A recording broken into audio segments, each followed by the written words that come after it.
Minister ഒരുപാട് വൈകാരികമായിട്ടാണ് സംസാരിക്കുന്നത് സ്കൂളിനെക്കുറിച്ച്. മിനിസ്റ്റർക്ക് അറിയാമല്ലോ, സ്കൂളെന്ന് പറയുമ്പോൾ നമ്മുടെ ഒരു വികാരമായി മാറും. അത് ഞാൻ മിനിസ്റ്റർ കെ രാജനോട് പറയേണ്ടതില്ല. കൂടുതൽ സംസാരിച്ചാൽ എല്ലാവരും കരഞ്ഞു പോകുന്നൊരു അന്തരീക്ഷത്തിലാണ് ഞങ്ങൾ നിൽക്കുന്നത്. അവരുടെയൊക്കെ ഓർമ്മകൾ അത്രമേലുണ്ട്. ഞാൻ കണ്ടു ഒരു പട്ടാളക്കാരൻ്റെ കണ്ണ് നിറയുക എന്ന് പറഞ്ഞാൽ അത് വളരെ അപൂർവമായി മാത്രം സംഭവിക്കുന്ന കാര്യമാണ്. ജിതോഷ് ഇവിടെ നമ്മളോട് പറയുമ്പോൾ ആ കണ്ണിൽ നിറഞ്ഞിരിക്കുന്നത് നമുക്ക് കാണാം. ഈ സ്കൂള് ഈ ചൂരൽമല സുരക്ഷിതമാണെങ്കിൽ അവിടെ വേണം രാജൻ മിനിസ്റ്ററെ. ഇത് ഇവരുടെ ഒരു പൊതുവായ വികാരമാണ്. ആ വികാരം ഞാൻ മിനിസ്റ്ററുമായിട്ട് പങ്കുവെക്കുന്നു. മിനിസ്റ്റർ. അരുൺ, ഞാൻ പറയുന്നത് കേൾക്കാമല്ലോ. ഈ അരുൺ നിൽക്കുന്ന ഈ വെള്ളാർമല സ്കൂളും അതിൻ്റെ പരിസര പ്രദേശങ്ങളും കഴിഞ്ഞ കുറേ ദിവസമായി ഞങ്ങളെല്ലാവരും നടന്നു പോയതുമായ സ്ഥലമാണ്. നിങ്ങൾ നിൽക്കുന്ന സ്ഥലമൊക്കെ, ഞാൻ കുറച്ച് അകലെയാണ് ഇരിക്കുന്നതെങ്കിലും നിങ്ങൾ നിൽക്കുന്ന സ്ഥലത്തിൻ്റെ ഓരോ ചുറ്റുപാടും എനിക്ക് നേരിട്ട് കാണാവുന്നതും അറിയാവുന്നതുമാണ്. മാത്രമല്ല, വെള്ളാർമല സ്കൂൾ ഇല്ലായിരുന്നെങ്കിൽ ഒരുപക്ഷെ ചൂരൽമലയിൽ ഇങ്ങനെ നിൽക്കാൻ നമുക്കാകുമായിരുന്നില്ല. യഥാർത്ഥത്തിൽ മുണ്ടക്കയും പുഞ്ചിരിമറ്റവും അട്ടാർമലയും ഒക്കെ എടുത്തു പോയതുപോലെ ഈ സ്കൂളിൻ്റെ കരുത്തിൽ അതവിടെ നിൽക്കുമായിരുന്നില്ലെങ്കിൽ ചിലപ്പോൾ ചൂരൽമല നഗരം പോലും ഇല്ലാതാകുന്ന വിധത്തിലുള്ള ഒരു ഭീകരതയാണ് ഉണ്ടായത് എന്ന് നമുക്കെല്ലാവർക്കും അറിയാം. ശാസ്ത്രീയമായി കണ്ടെത്തിയവരും അങ്ങനെ തന്നെ സൂചിപ്പിച്ചിട്ടുണ്ട്.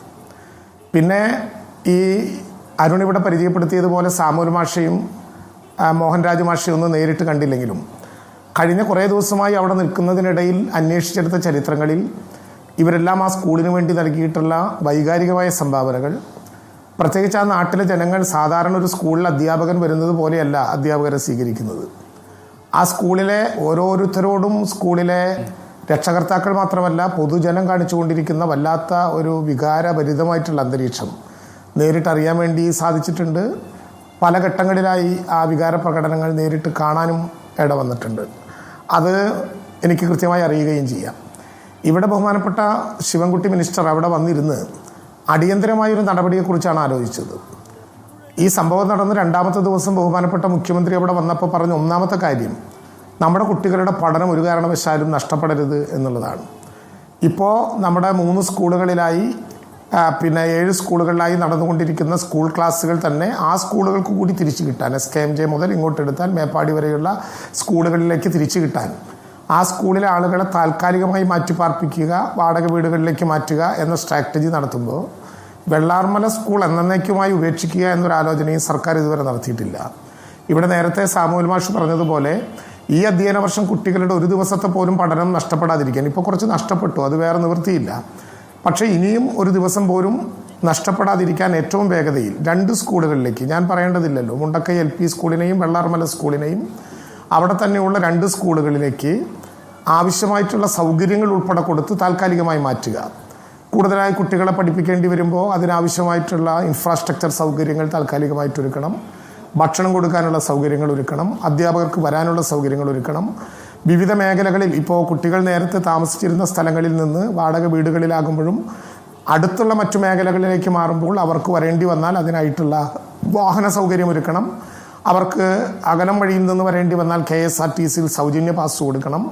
ഇങ്ങനെ നമ്മുടെ ഇപ്പോഴത്തെ ലക്ഷ്യം ഈ കുട്ടികൾക്ക് ആദ്യമായി പഠന സൗകര്യം ഒരുക്കുക എന്നുള്ളതാണ്. ആ പഠന സൗകര്യത്തെക്കുറിച്ച് മാത്രമേ ഗവൺമെൻറ് ഇപ്പോൾ സ്കൂളിൽ നിന്ന് കുട്ടികളെ മാറ്റുക എന്ന അർത്ഥത്തിൽ ആലോചിച്ചിട്ടുള്ളൂ. വെള്ളാർമല സ്കൂളിൻ്റെ സ്വാഭാവികമായിട്ടുള്ള പ്രദേശത്തെ ഇപ്പോൾ നിങ്ങൾക്ക് എല്ലാവർക്കും അറിയാവുന്നതുപോലെ ജോൺ മത്തായിയുടെ നേതൃത്വത്തിലുള്ള 6 സംഘം ഈ പ്രദേശം വ്യാപകമായി പരിശോധന നടത്തിയിട്ടുണ്ട്. പുഞ്ചിരിമറ്റവും അട്ടാമലയും മുണ്ടക്കയും ചൂരൽമലയും ഉൾപ്പെടെ ഈ പ്രദേശവും അതിൻ്റെ സമീപ പ്രദേശങ്ങളുടെ ഭൂപ്രകൃതിയും ഒക്കെ ഗൗരവമായി അവർ പരിശോധിച്ചിട്ടുണ്ട്. അവരുടെ ഒരു റിപ്പോർട്ട് വരുമ്പോഴാണ് നമുക്ക് ഈ പ്രദേശത്തിൻ്റെ തുടർ നടപടികളെക്കുറിച്ച് പൂർണ്ണമായിട്ടും അറിയാൻ കഴിയുക. ചൂരൽമലയിൽ വേറെ പ്രയാസമുണ്ടാകില്ല എന്ന് നമ്മൾ കരുതുന്നു. അങ്ങനെ സാധ്യമായാൽ വെള്ളാർമല സ്കൂളിൻ്റെ, ഇവിടെ നേരത്തെ വൈകാരികമായി പറഞ്ഞതുപോലെ വെള്ളാർമല സ്കൂളിൻ്റെ പുനഃസംഘാടനത്തെക്കുറിച്ച് തീർച്ചയായിട്ടും ഗവൺമെൻറ് ചർച്ച ചെയ്യും. അതിൻ്റെ കാര്യങ്ങളൊന്നും ആലോചിക്കേണ്ടി വരും. ഏകപക്ഷീയമായി എനിക്കിപ്പോൾ പറയാൻ കഴിയില്ല. ബഹുമാനപ്പെട്ട പൊതുവിദ്യാഭ്യാസ വകുപ്പ് മന്ത്രിയുടെ നേതൃത്വത്തിലുള്ള ഒരു ഡിപ്പാർട്ട്മെന്റാണത്. സ്വാഭാവികമായിട്ടും സാമൂൽ മാഷ് പറഞ്ഞ പോലെ ഇപ്പോൾ പഠനം നഷ്ടപ്പെടാൻ സാധിക്കും. ഞാൻ മിനിസ്റ്റർ വരാം. മിനിസ്റ്റർ പറഞ്ഞ ആ വാക്കിൽ ഇവർക്ക് വലിയ പ്രതീക്ഷയുണ്ട്. തീർച്ചയായും ആ പഠന റിപ്പോർട്ടിൻ്റെ അടിസ്ഥാനത്തിൽ നമുക്കത് ചെയ്യാൻ കഴിയൂ. സുരക്ഷയാണ് ഏറ്റവും പ്രധാനം. പുഞ്ചിരിമട്ടത്തെ ചില വീടുകൾ ആവാസയോഗ്യമല്ല എന്ന് ജോൺ മത്തായി നേരിട്ട് പറഞ്ഞിട്ടുണ്ട്. ഞങ്ങൾ സംസാരിച്ചപ്പോഴും ജോൺ മത്തായി പറയുന്നത് ചൂരൽമലയിൽ വലിയ പ്രശ്നങ്ങൾ ഉണ്ടാവില്ല, ഏറെക്കുറെ സുരക്ഷിതമാണ്. അങ്ങനെയാണെങ്കിൽ ഒരു സുരക്ഷിത സ്ഥാനം കണ്ടെത്തണം, അവിടേക്ക് ഈ കുട്ടികളെ മാറ്റി പാർപ്പിക്കണം.